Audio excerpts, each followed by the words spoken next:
Illinois! Hello, Illinois! ILL! ILL! ILL! Okay. Just checking to see if you're awake. Please have a seat, everybody. It is good to be home.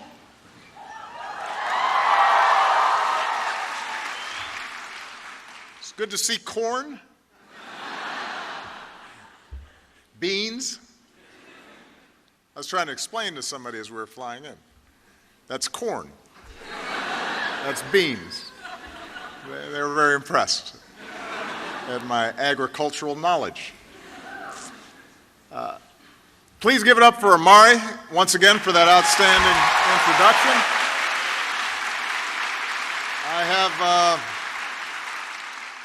I have a bunch of good friends here today, including somebody who I served with, who is one of the finest senators in the country, and we're lucky to have him. Your senator, Dick Durbin, is here.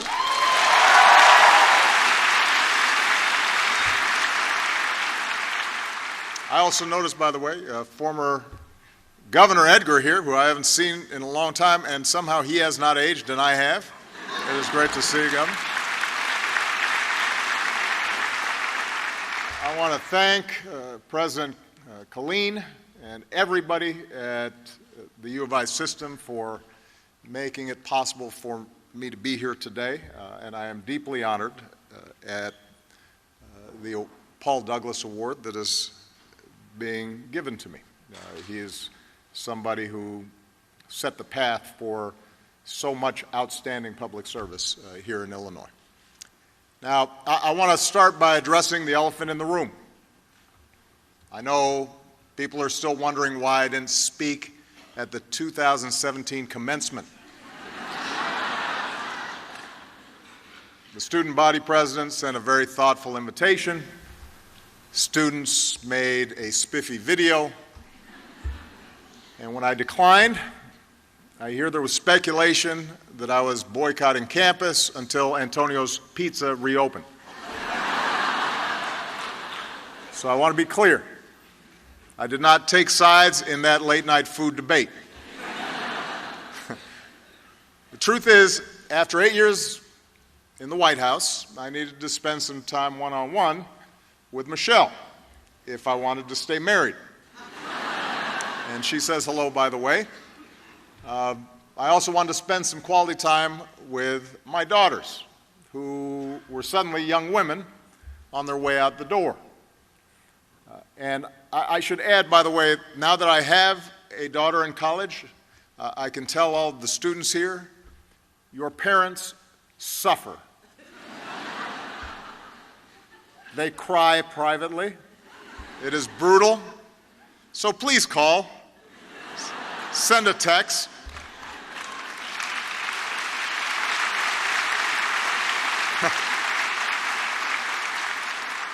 We need to hear from you, just a little something.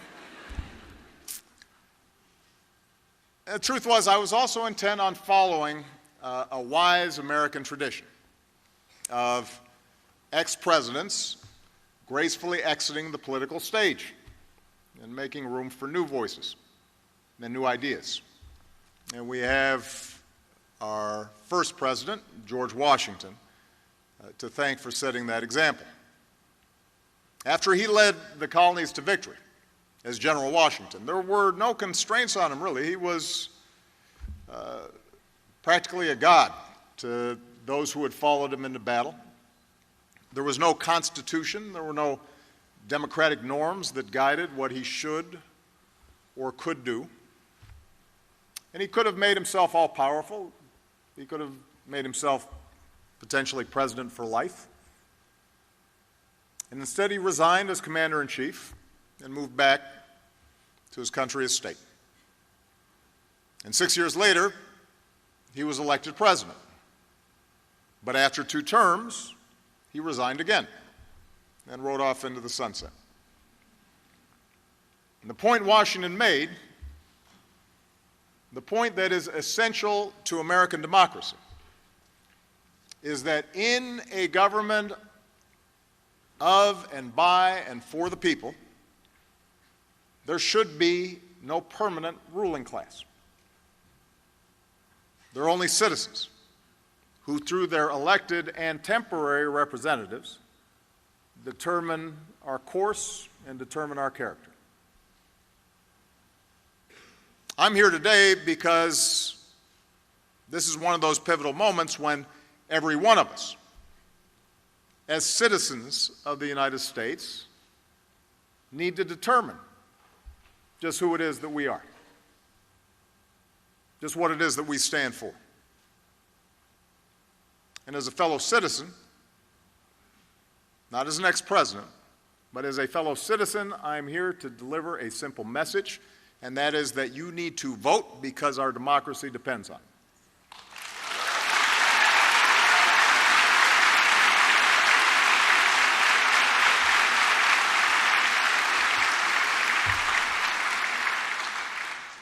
Now, some of you may think I'm exaggerating when I say this November's elections are more important than any I can remember in my lifetime.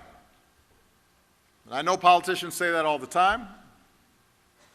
I have been guilty of saying it a few times, particularly when I was on the ballot. But just a glance at recent headlines should tell you that this moment really is different. The stakes really are higher. The consequences of any of us sitting on the sidelines are more dire. And it's not as if we haven't had big elections before or big choices to make in our history. The fact is, democracy has never been easy, and our founding fathers argued about everything. We waged a civil war. We overcame depression. We've lurched from eras of great progressive change to periods of retrenchment. Still, most Americans alive today, certainly the students who are here,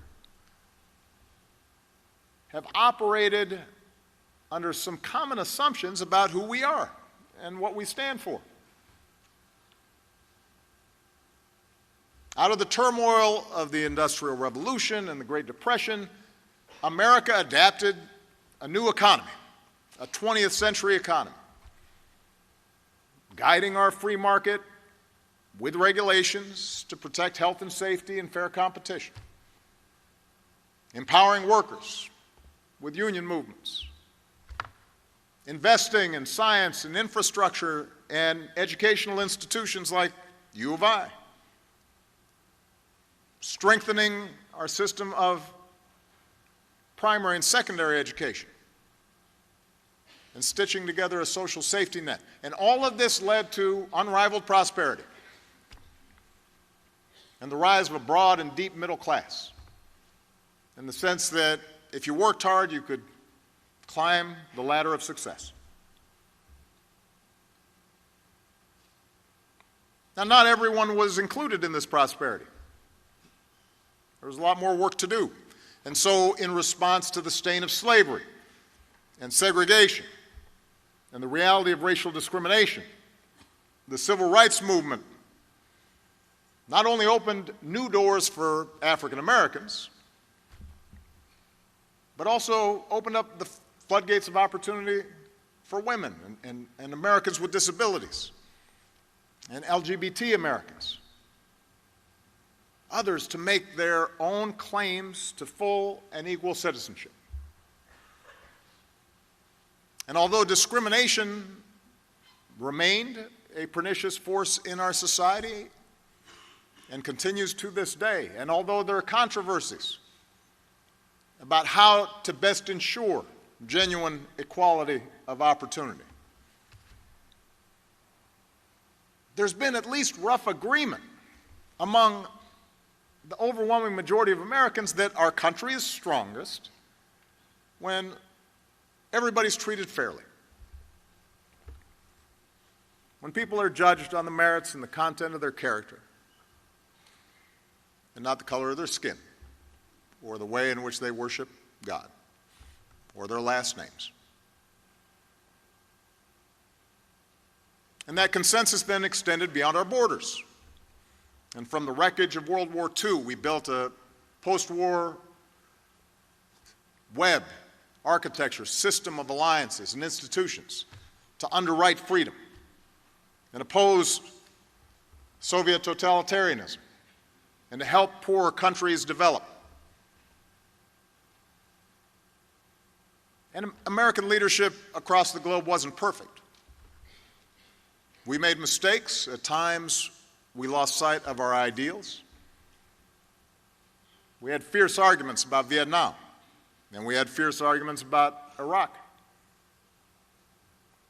But thanks to our leadership, a bipartisan leadership, and the efforts of diplomats and Peace Corps volunteers, and most of all thanks to the constant sacrifices of our men and women in uniform, we not only reduced the prospects of war between the world's great powers, we not only won the Cold War, we helped spread a commitment to certain values and principles, like the rule of law and human rights and democracy, and the notion of the inherent dignity and worth of every individual.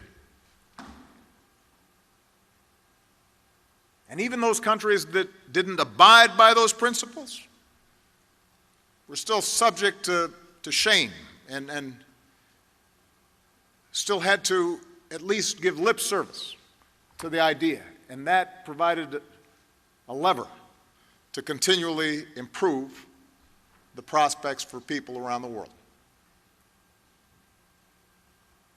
That's the story of America. A story of progress. Fitful progress, incomplete progress, but progress. And that progress wasn't achieved by just a handful of famous leaders making speeches. It was won because of countless quiet acts of heroism and dedication by citizens, by ordinary people, many of them not much older than you. It was won because, rather than be bystanders to history, ordinary people fought and marched and mobilized and built and, yes, voted to make history.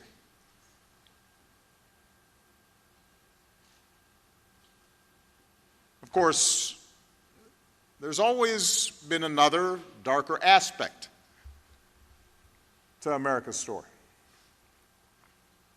Progress doesn't just move in a straight line. There's a reason why progress hasn't been easy, and why throughout our history, every 2 steps forward seems to sometimes produce 1 step back. Each time we painstakingly pull ourselves closer to our founding ideals,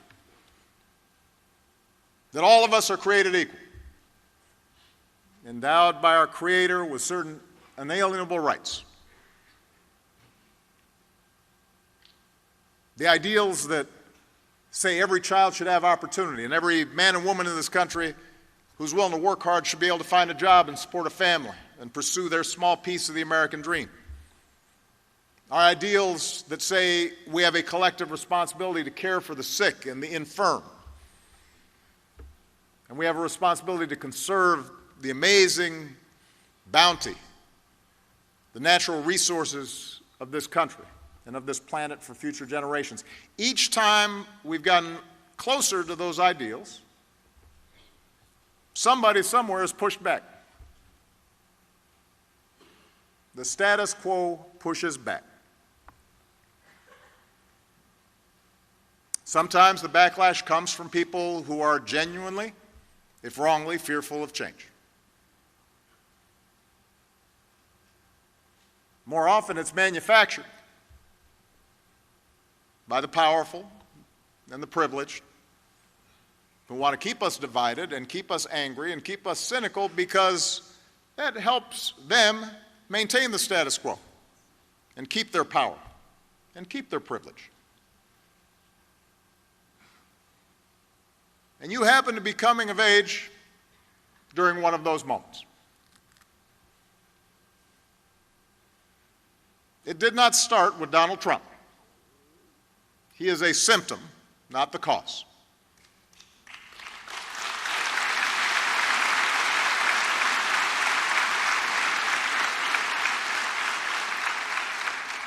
He's just capitalizing on resentments that politicians have been fanning for years. A fear and anger that's rooted in our past, but it's also born out of the enormous upheavals that have taken place in your brief lifetimes. And by the way, it is brief. When I heard Amari was 11 when I got elected, and now he's started a company. That was yesterday. But think about it. Yeah, you've come of age in a smaller, more connected world where demographic shifts and the winds of change have scrambled not only traditional economic arrangements, but our social arrangements and our religious commitments and our civic institutions. Most of you don't remember a time before 9/11 when you didn't have to take off your shoes at an airport. Most of you don't remember a time when America wasn't at war, or when money and images and information could travel instantly around the globe, or when the climate wasn't changing faster than our efforts to address it. And this change has happened fast, faster than any time in human history. And it created a new economy that has unleashed incredible prosperity. But it's also upended people's lives in profound ways. For those with unique skills or access to technology and capital, a global market has meant unprecedented wealth. For those not so lucky, for the factory worker or the office worker or even middle managers,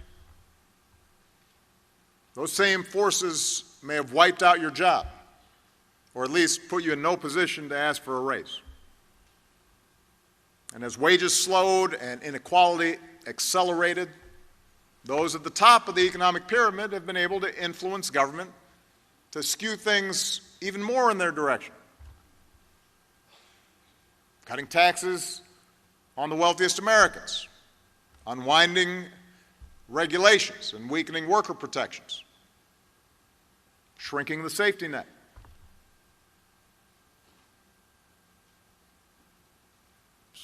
So you have come of age during a time of growing inequality, a fracturing of economic opportunity.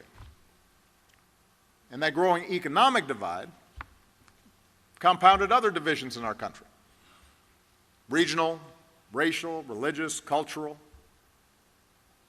It made it harder to build consensus on issues. It made politicians less willing to compromise, which increased gridlock, which made people even more cynical about politics.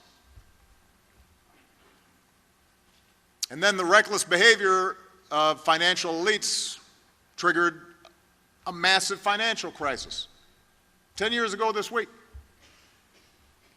A crisis that resulted in the worst recession in any of our lifetimes and caused years of hardship for the American people.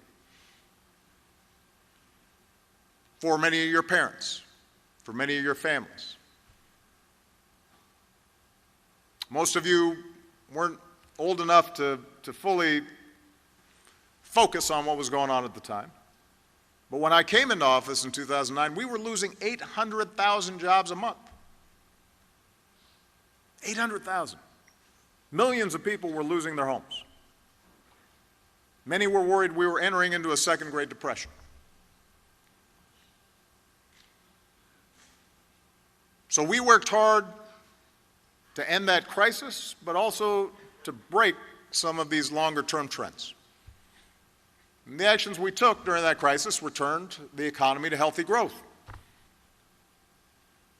and initiated the longest streak of job creation on record. And we covered another 20 million Americans with health insurance, and we cut our deficits by more than half, partly by making sure that people like me, who've been given such amazing opportunities by this country, pay our fair share of taxes to help folks coming up behind them.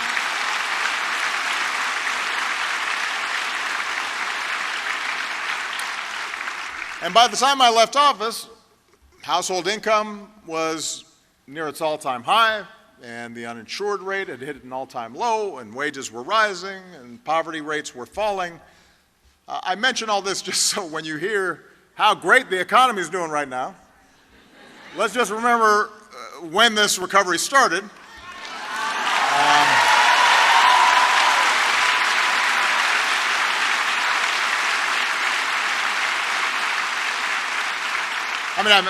I'm glad it's continued, but when you hear about this economic miracle that's been going on, when the job numbers come out, monthly job numbers, and suddenly Republicans are saying it's a miracle, I have to kind of remind them, actually, those job numbers are the same as they were in 2015, and 2016, and anyway, I digress.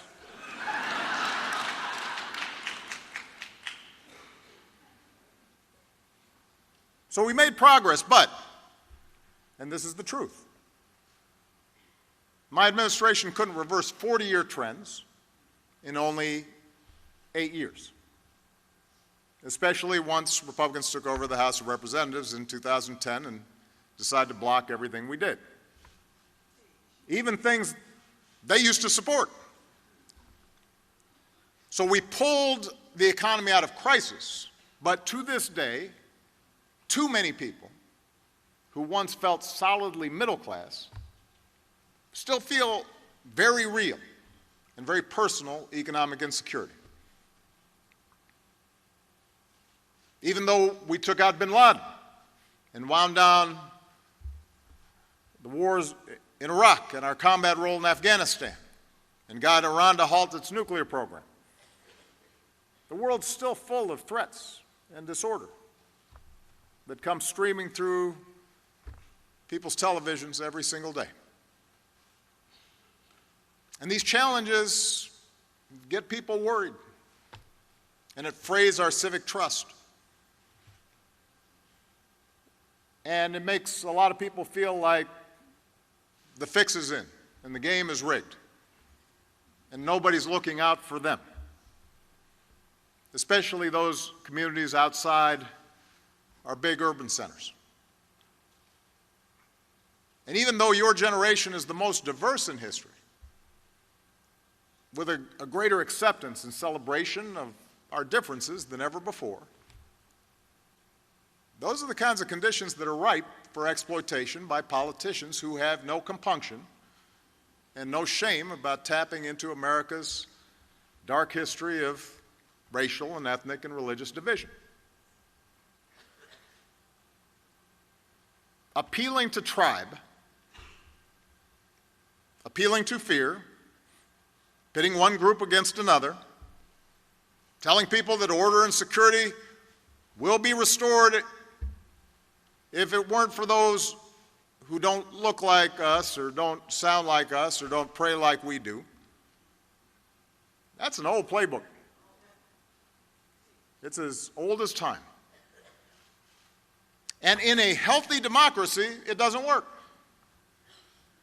Our antibodies kick in. And people of goodwill from across the political spectrum call out the bigots and the fear-mongers and work to compromise and get things done and promote the better angels of our nature. But when there's a vacuum in our democracy, when we don't vote, when we take our basic rights and freedoms for granted, when we turn away and stop paying attention, and stop engaging, and stop believing, and look for the newest diversion, the electronic versions of bread and circuses, then other voices fill the void. A politics of fear and resentment and retrenchment takes hold, and demagogues promise simple fixes to complex problems. And they'll promise to fight for the little guy, even as they cater to the wealthiest and most powerful. They'll promise to clean up corruption and then plunder away. They start undermining norms that ensure accountability and try to change the rules to entrench their power further. And they appeal to racial nationalism that's barely veiled, if veiled at all. Sound familiar? Now understand, this is not just a matter of Democrats versus Republicans or liberals versus conservatives. At various times in our history, this kind of politics has infected both parties. Southern Democrats were the bigger defenders of slavery. It took a Republican president, Abraham Lincoln, to end it.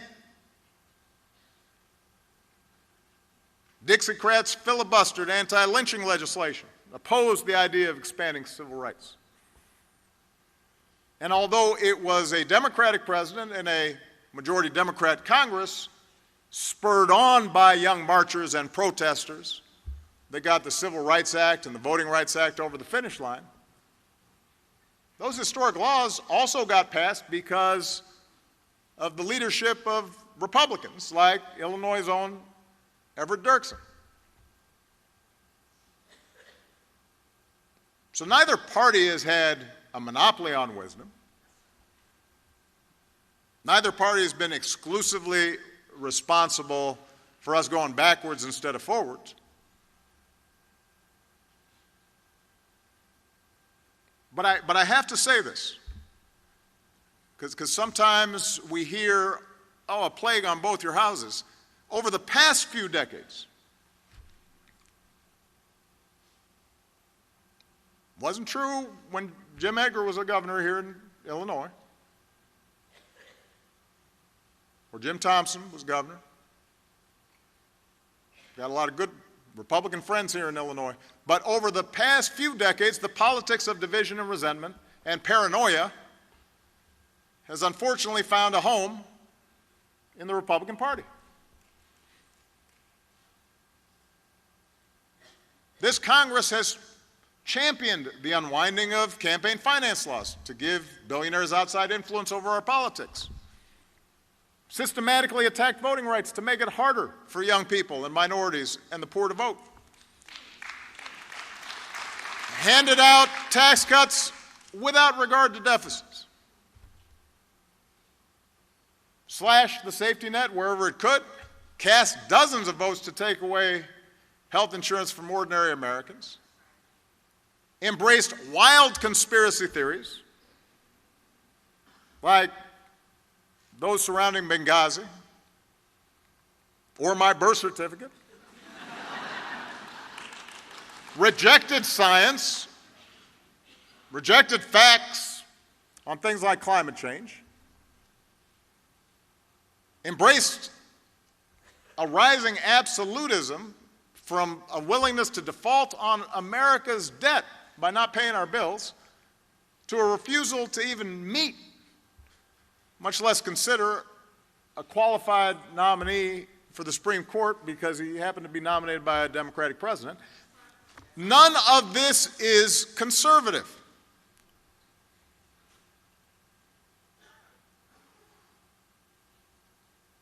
I don't mean to pretend I'm channeling Abraham Lincoln now, but that's not what he had in mind, I think,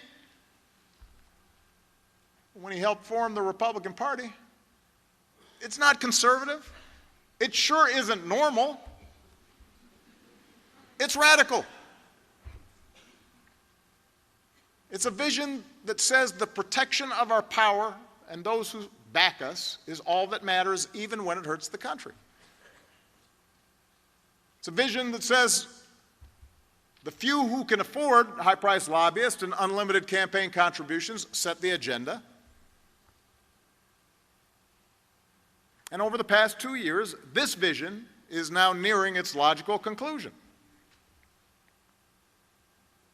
So that with Republicans in control of Congress and the White House, without any checks or balances whatsoever, they've provided another $1.5 trillion in tax cuts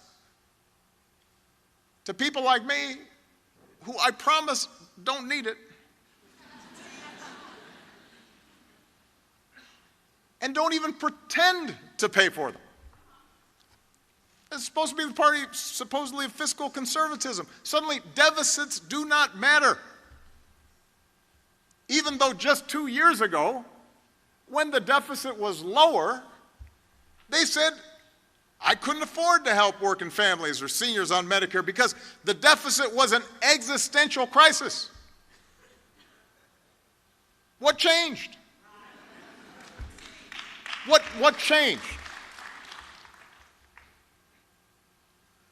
They're subsidizing corporate polluters with taxpayer dollars, allowing dishonest lenders to take advantage of veterans and students and consumers again.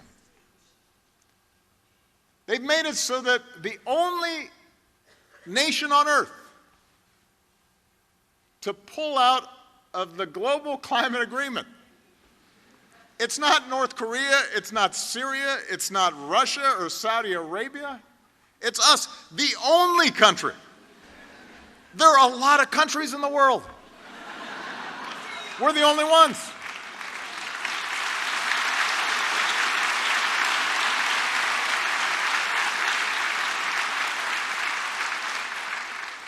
They're undermining our alliances, cozying up to Russia. What happened to the Republican Party? Its central organizing principle in foreign policy was the fight against communism, and now they're cozying up to the former head of the KGB, actively blocking legislation that would defend our elections from Russian attack. What happened? Their sabotage of the Affordable Care Act has already cost more than 3 million Americans their health insurance. And if they're still in power next fall, you better believe they're coming at it again. They've said so.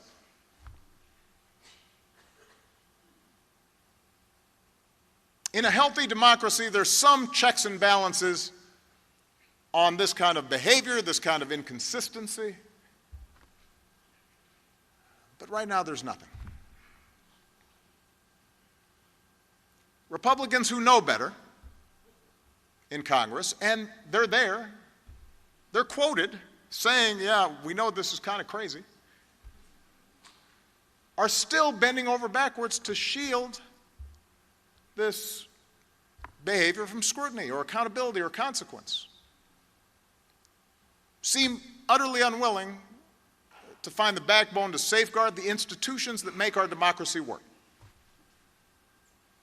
And by the way, the claim that everything will turn out okay because there are people inside the White House who secretly aren't following the president's orders, that is not a check. I'm being serious here. That's not how our democracy is supposed to work. These people aren't elected. They're not accountable. They're not doing us a service by actively promoting 90% of the crazy stuff that's coming out of this White House and then saying, don't worry, we're preventing the other 10%. That's not how things are supposed to work. This is not normal. So these are extraordinary times, and they're dangerous times. But here's the good news. In 2 months, we have the chance, not the certainty, but the chance, to restore some semblance of sanity to our politics.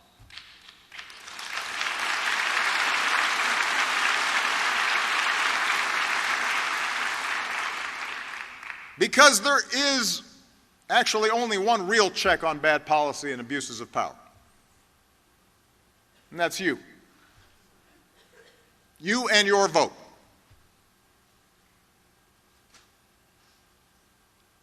Look, Americans will always have disagreements on policy. This is a big country. It is a raucous country. People have different points of view. I happen to be a Democrat. I support Democratic candidates. I believe our policies are better and that we have a bigger, bolder vision of opportunity and equality and justice and inclusive democracy. We know there are a lot of jobs young people aren't getting a chance to occupy or aren't getting paid enough or aren't getting benefits like insurance. It's harder for young people to save for a rainy day, let alone retirement. So Democrats aren't just running on good old ideas like a higher minimum wage.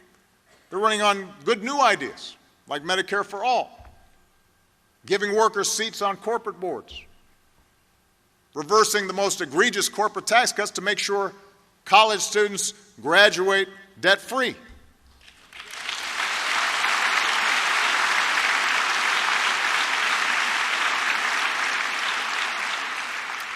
We know that people are tired of toxic corruption and that democracy depends on transparency and accountability. So Democrats aren't just running on good old ideas like requiring presidential candidates to release their tax returns and barring lobbyists from making campaign contributions, but on good new ideas, like barring lobbyists from getting paid by foreign governments.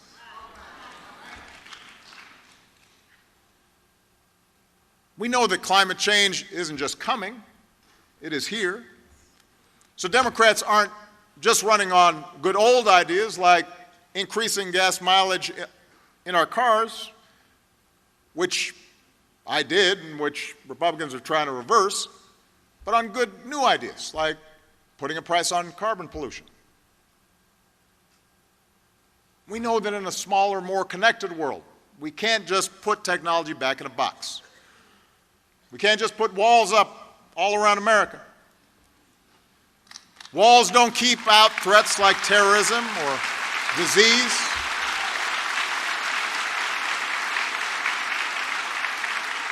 And that's why we propose leading our alliances and helping other countries develop and pushing back against tyrants. And Democrats talk about reforming our immigration system. So yes, it is orderly and it is fair and it is legal, but it continues to welcome strivers and dreamers from all around the world. That's why I'm a Democrat. That's a set of ideas that I believe in. But I am here to tell you that even if you don't agree with me or Democrats on policy, even if you believe in more libertarian economic theories, even if you are an evangelical and our position on certain social issues is a bridge too far, even if you think my assessment of immigration is mistaken and the Democrats aren't serious enough about immigration enforcement, I'm here to tell you that you should still be concerned with our current course and should still want to see a restoration of honesty and decency and lawfulness in our government.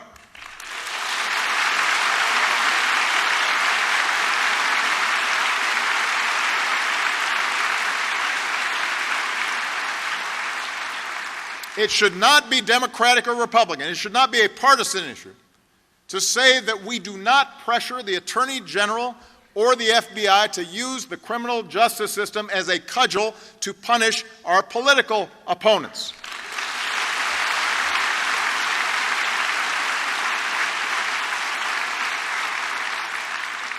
Or to explicitly call on the Attorney General to protect members of our own party from prosecution because an election happens to be coming up. I'm not making that up. That's not hypothetical. It shouldn't be Democratic or Republican to say that we don't threaten the freedom of the press because they say things or publish stories we don't like. I complained plenty about Fox News. But you never heard me threaten to shut them down or call them enemies of the people. It shouldn't be Democratic or Republican to say we don't target certain groups of people based on what they look like or how they pray. We are Americans. We're supposed to stand up to bullies, not follow them. We're supposed to stand up to discrimination. And we're sure as heck supposed to stand up clearly and unequivocally to Nazi sympathizers.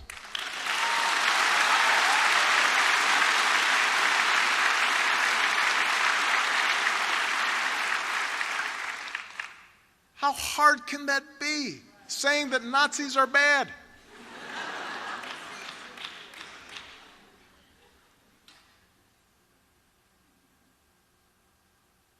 I'll be honest. Sometimes I get into arguments with progressive friends about what the current political movement requires. There are well-meaning folks passionate about social justice who think things have gotten so bad, the lines have been so starkly drawn, that we have to fight fire with fire. We have to do the same things to the Republicans that they do to us, adopt their tactics. Say whatever works. Make up stuff about the other side. I don't agree with that. It's not because I'm soft. It's not because I'm interested in promoting an empty bipartisanship.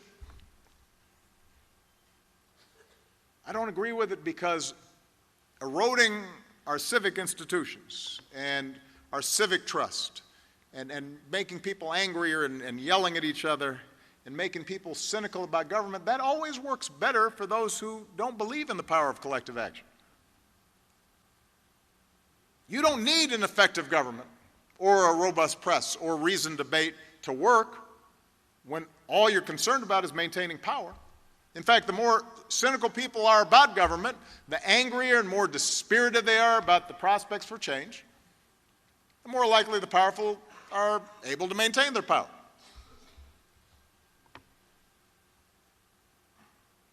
But we believe that in order to move this country forward, to actually solve problems and make people's lives better, we need a well-functioning government. We need our civic institutions to work. We need cooperation among people of different political persuasions. And to make that work, we have to restore our faith in democracy. We have to bring people together, not tear them apart.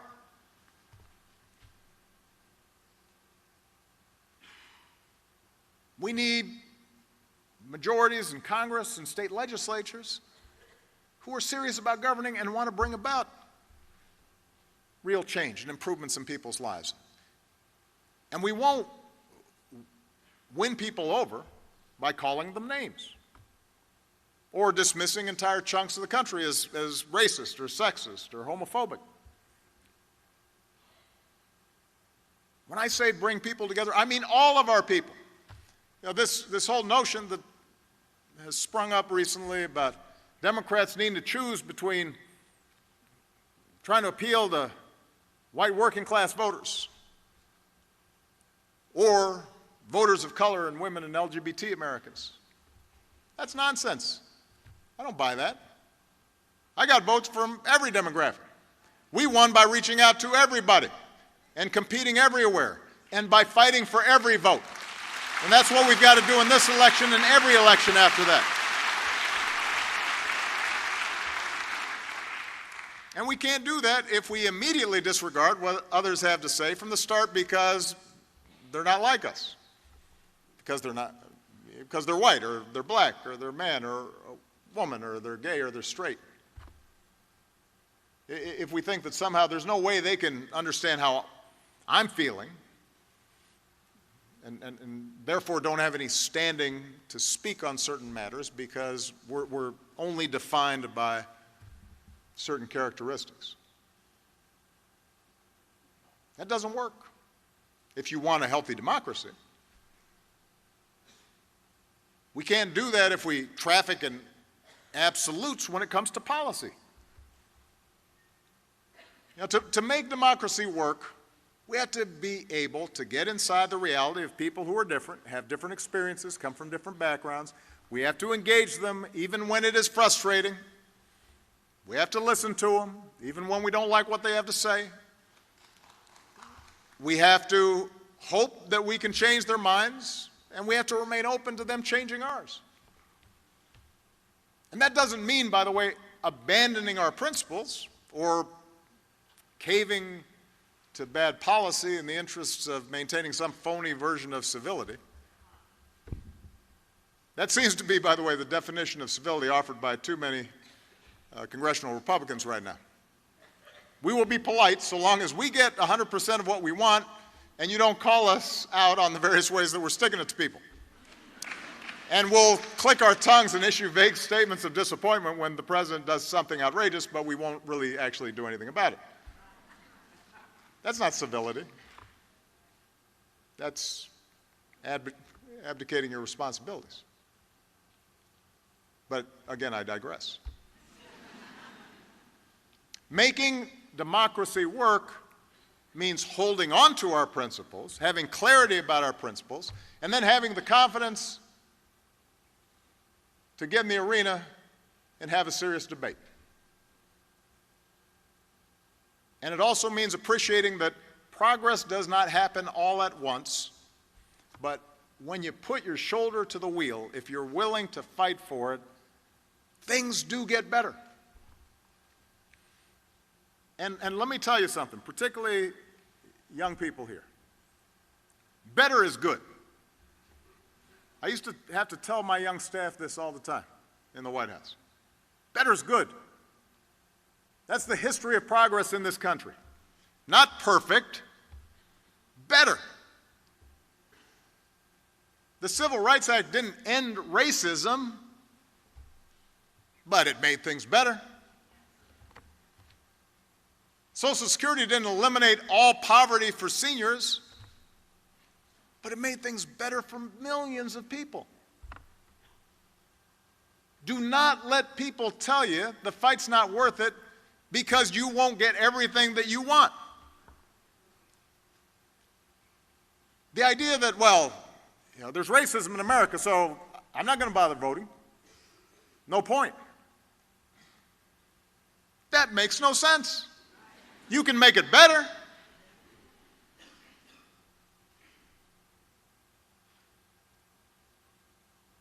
Better's always worth fighting for.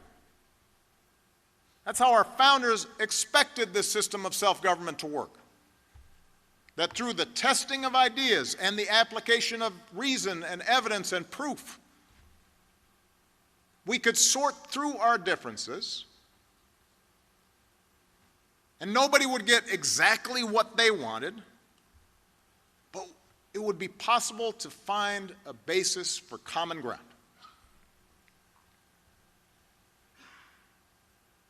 And that common ground exists. Maybe it's not fashionable to say that right now.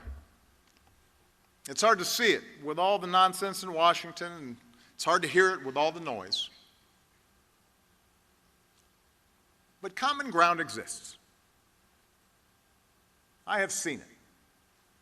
I have lived it. I know there are white people who care deeply about black people being treated unfairly. I have talked to them and loved them. And I know there are black people who care deeply about the struggles of white rural America. I'm one of them, and I have a track record to prove it. I know there are evangelicals who are deeply committed to doing something about climate change. I've seen them do the work. I know there are conservatives who think there's nothing compassionate about separating immigrant children from their mothers. I know there are Republicans who believe government should only perform a few minimal functions, but that one of those functions should be making sure nearly 3,000 Americans don't die in a hurricane and its aftermath.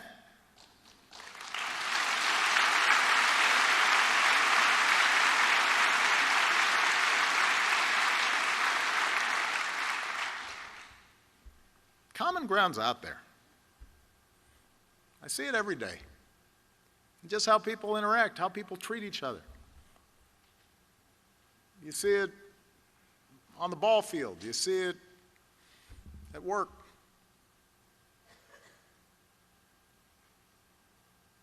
You see it in places of worship.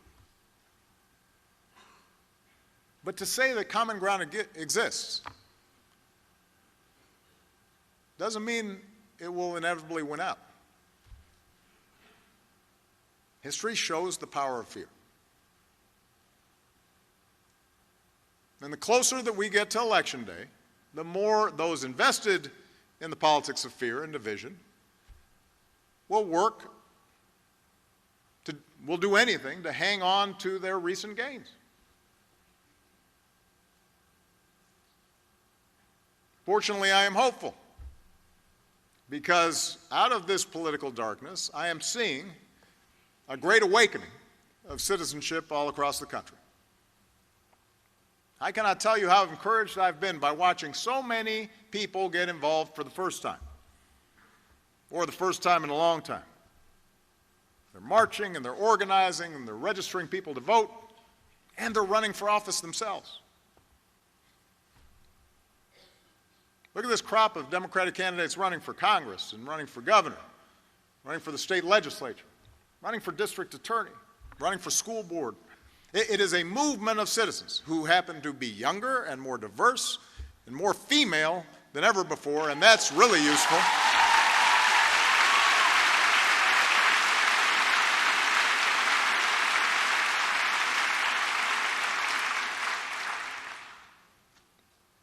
We need more women in charge.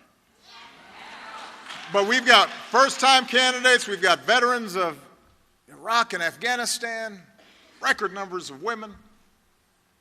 Americans who previously maybe didn't have an interest in politics as a career, but laced up their shoes and rolled up their sleeves and grabbed a clipboard because they too believe this time's different.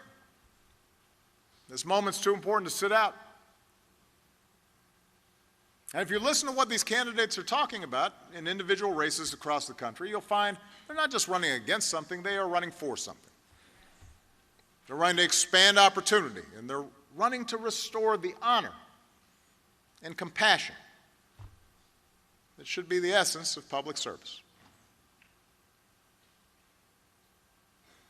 And speaking as a Democrat, that's when the Democratic Party has always made the biggest difference in the lives of the American people, when we led with conviction and principle and bold new ideas.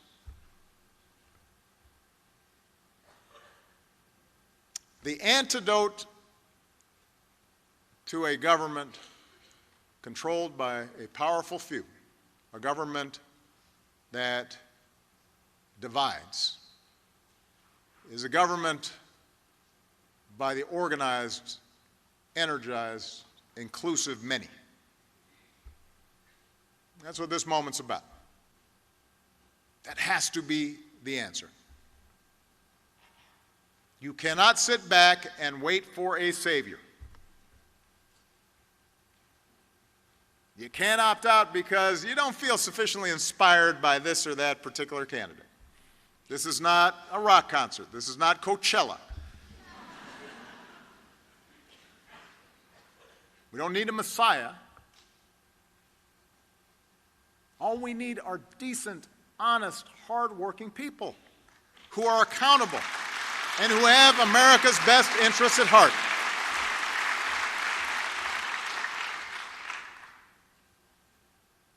And they'll step up, and they'll join our government, and they will make things better if they have support. One election will not fix everything that needs to be fixed, but it will be a start. And you have to start it. What's going to fix our democracy is you.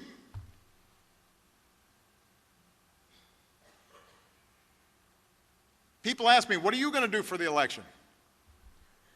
Now the question is, what are you going to do? You're the antidote. Your participation and your spirit and your determination.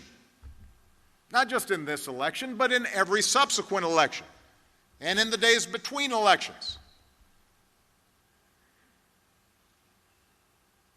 Because in the end, the threat to our democracy doesn't just come from Donald Trump or the current batch of Republicans in Congress or the Koch brothers and their lobbyists or too much compromise from Democrats or Russian hacking.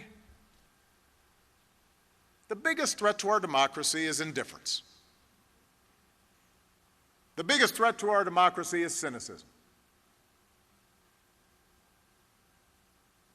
A cynicism that led too many people to turn away from politics and stay home on Election Day.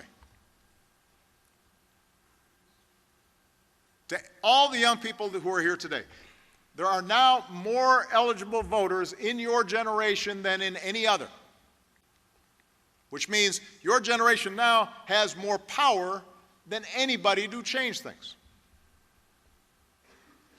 If you want it, you can make sure America gets out of its current funk. If you actually care about it, you have the power to make sure we seize a brighter future. But to exercise that clout, to exercise that power, you have to show up. In the last midterms election, in 2014, fewer than 1 in 5 young people voted. 1 in 5. Not 2 in 5. Or 3 in 5. 1 in 5.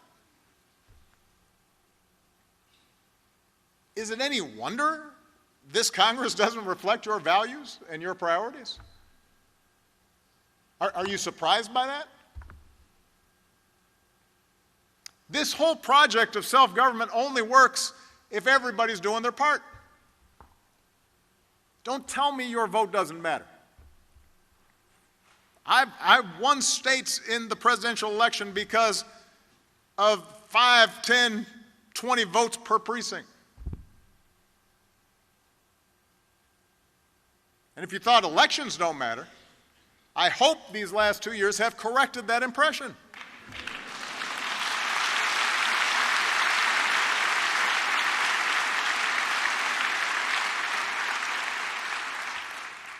So if you don't like what's going on right now, and you shouldn't, do not complain. Don't hashtag. Don't get anxious. Don't retreat. Don't binge on whatever it is you're binging on. Don't lose yourself in ironic detachment. Don't put your head in the sand. Don't boo. Vote. Vote.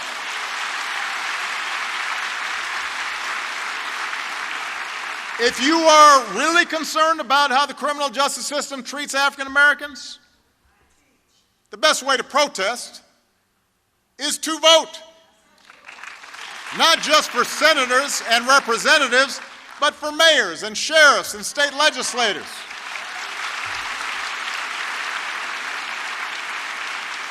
do what they just did in Philadelphia and Boston, and elect state's attorneys and district attorneys who are looking at issues in a new light, who realize that the vast majority of law enforcement do the right thing in a really hard job.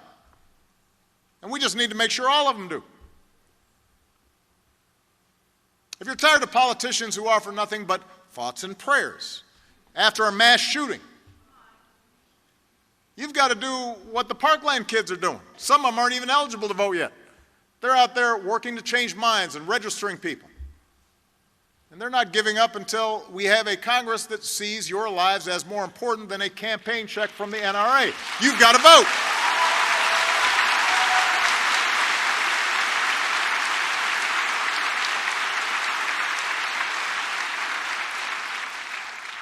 If you support the Me Too movement, you're outraged by stories of sexual harassment and assault, inspired by the women who shared them. You've got to do more than retweet a hashtag. You've got to vote. Part of the reason women are more vulnerable in the workplace is because not enough women are bosses in the workplace.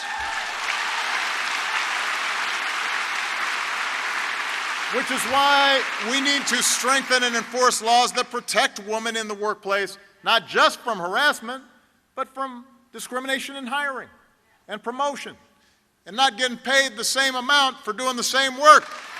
That requires laws. Laws get passed by legislators. You've got to vote. When you vote, you've got the power to make it easier to afford college and harder to shoot up a school.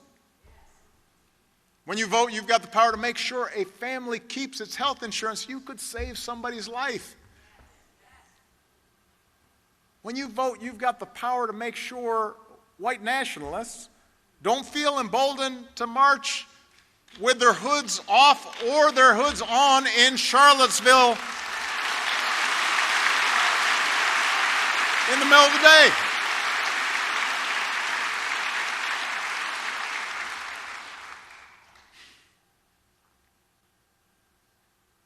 Minutes.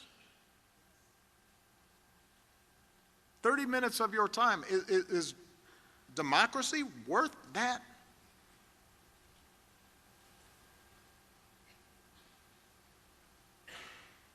We have been through much darker times than these. And somehow each generation of Americans carried us through to the other side. Not by sitting around and waiting for something to happen. Not by leaving it to others to do something, but by leading that movement for change themselves. And if you do that, if you get involved and you get engaged and you knock on some doors and you talk with your friends and you argue with your family members and you change some minds and you vote, something powerful happens. Change happens. Hope happens. Not perfection. Not every bit of cruelty and sadness and poverty and disease suddenly stricken from the earth. There'll still be problems, but with each new candidate that surprises you with a victory, that you supported, a spark of hope happens. With each new law that helps a kid read or helps a homeless family find shelter or helps a veteran get the support he or she has earned. Each time that happens, hope happens. With each new step we take in the direction of fairness and justice and equality and opportunity, hope spreads. And that can be the legacy of your generation. You can be the generation that at a critical moment stood up and reminded us just how precious this experiment in democracy really is. Just how powerful it can be when we fight for it, when we believe in it. I believe in you. I believe you will help lead us in the right direction, and I will be right there with you every step of the way. Thank you, Illinois. God bless you. God bless this country we love. Thank you.